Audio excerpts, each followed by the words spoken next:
संजय जी, आपका बहुत बहुत धन्यवाद हमारे साथ जुड़ने के लिए। कुछ आरोप लगे हैं, बड़े गंभीर आरोप हैं कि 32 जोन में आपने 850 दुकानें खोली। उसमें चीफ सेक्रेटरी ने 8 जुलाई की एक रिपोर्ट जो दी, उस पर एलजी ने कदम उठाए हैं और लाइसेंस धारियों को टेंडर होने के बाद आर्थिक फायदा पहुंचाने का आरोप आपकी पार्टी पर लग रहा है, आपकी सरकार पर लग रहा है। क्या कहेंगे आप?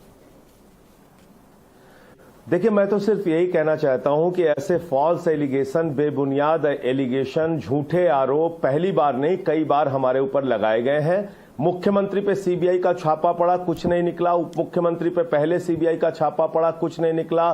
सत्येंद्र जैन पे एक सीबीआई का केस हुआ फर्जी, उसमें बाद में कह दिया सीबीआई ने कि हमारे पास कोई एविडेंस नहीं है। फिर सत्येंद्र जैन को ईडी के एक मामले में 2 महीने से जेल में जबरदस्ती रखा गया है। और आपको याद होगा कि हमारे 42 विधायकों पे कार्रवाई करके इन्होंने जेल में डाला, बाद में कोर्ट से इनको फटकार लगी कई मामलों में। दरअसल मसला यह है कि आज केजरीवाल की बढ़ती लोकप्रियता से, आम आदमी पार्टी की बढ़ती लोकप्रियता से राज्य दर राज्य जो हमको जीत मिल रही है, पंजाब के बाद और अब मध्य प्रदेश तक के जैसे राज्यों में हमें सफलता मिली है, गुजरात, हिमाचल में हमारा जनाधार बढ़ रहा है, इसके कारण से घबराकर, केजरीवाल से घबराकर नरेंद्र मोदी जी को रात में नींद नहीं आती और इस प्रकार के झूठे आरोप वो लगाते रहते हैं। मनीष सिसोदिया वो शख्स हैं जिन्होंने दिल्ली के 18 लाख बच्चों को अच्छी शिक्षा दी। जिस मॉडल को, केजरीवाल मॉडल को देखने के लिए अमेरिका के राष्ट्रपति की पत्नी आती हैं, संयुक्त राष्ट्र संघ के पूर्व महासचिव आते हैं, नॉर्वे की पूर्व प्रधानमंत्री आती हैं, कई राज्यों के मुख्यमंत्री आते हैं। उस मॉडल को दरअसल ये घबराकर बदनाम करने की कोशिश कर रहे हैं। जी, ये बात जो एक्साइज ड्यूटी की अब जी, मैं वही सवाल पूछना चाह रहा हूं। ये देखिए, waiver of 144 crore rupees licence fee, refund of 30 crore to bidder और 50 रुपए का जो वो लेवी है। मैं आपकी बात को छोड़ नहीं रहा हूं, जवाब देने तो दीजिए। मैं ये कह रहा हूं कि ये पॉलिसी अगर खराब है तो 1300 करोड़ रुपए का मुनाफा कैसे हो रहा है सरकार को, इसका जवाब दे भारतीय जनता पार्टी। अरे भारतीय जनता पार्टी तो वो पार्टी है जिसका राष्ट्रीय अध्यक्ष कैमरे पर रक्षा सौदे में रिश्वत लेते हुए पकड़ा गया।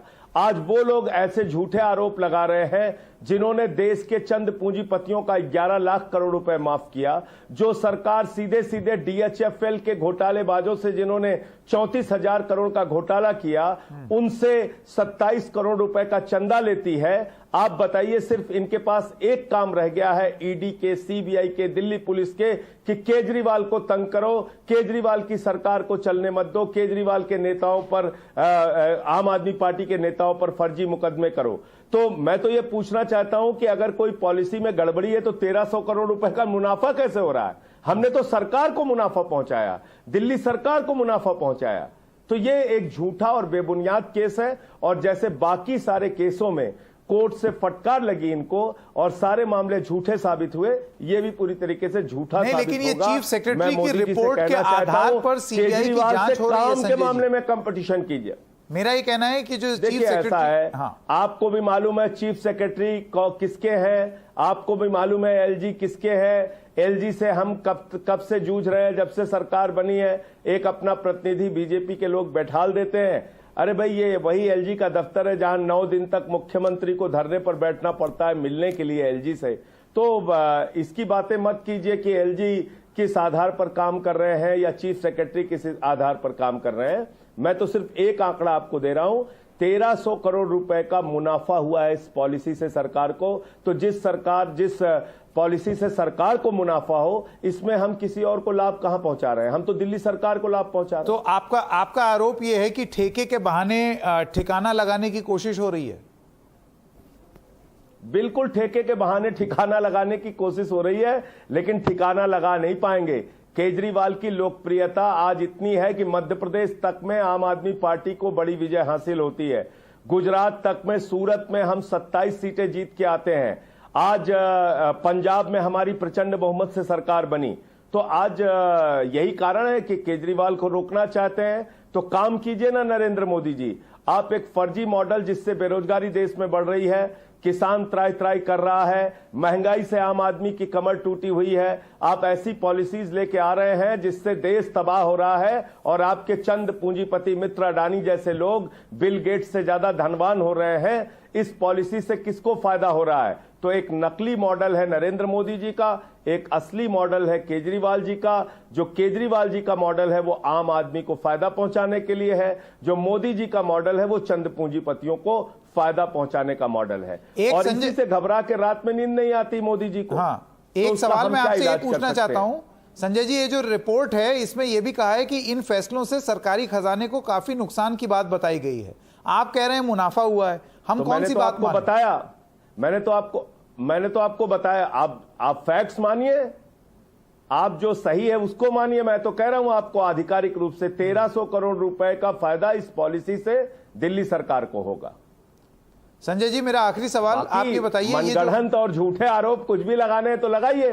हाँ, पहले भी ऐसे मनगढ़ंत और झूठे क्या निकला? सीबीआई के दफ्तर पे जो सीबीआई ने जो मुख्यमंत्री के दफ्तर पे छापा मारा था, केजरीवाल जी के दफ्तर पे भी छापा मारा था, घर पे भी छापा मारा था, क्या निकला आज तक बताइए मुझे?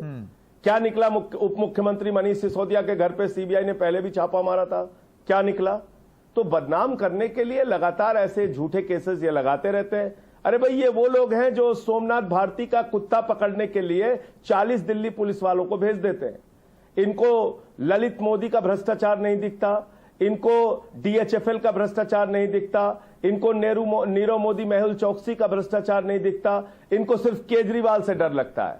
मोदी जी को सिर्फ केजरीवाल से डर लगता है। एक सवाल मैं आपसे ये पूछना चाहता हूं, देखिए जो मॉडल है वो लोकप्रिय हो रहा है। देखिए, एक इंडिविजुअल स्तर पर अगर हम देखें तो कांग्रेस पार्टी भी नेशनल हेराल्ड मामले में यही आरोप लगा रही है कि अनर्गल आरोप हैं, हमारे पीछे पड़े हुए हैं। आप भी वही आरोप लगा रहे हैं, हमारा काम अच्छा है इस वजह से हमारे पीछे पड़े हुए हैं। लेकिन ये वही कांग्रेस पार्टी है जो सीबीआई जांच का स्वागत कर रही है आपके खिलाफ। मैं कह रहा हूं कि आप कोई बात मत मानिए, आप सिर्फ इतना मानिए कि ईडी ने 3000 छापे मारे पिछले 8 वर्षों में नरेंद्र मोदी जी की सरकार में, और उन 3000 छापों के जरिए जो केसेस इन्होंने बनाए उसमें मात्र 0.5% कन्विक्शन रेट है ईडी का। तो ये समझने के लिए काफी है कि ईडी एक बीजेपी के दफ्तर के रूप में काम कर रही है, सीबीआई उनके एक टूल के रूप में काम कर रही है। तोता मैना मिल के परेशान कर रहे हैं।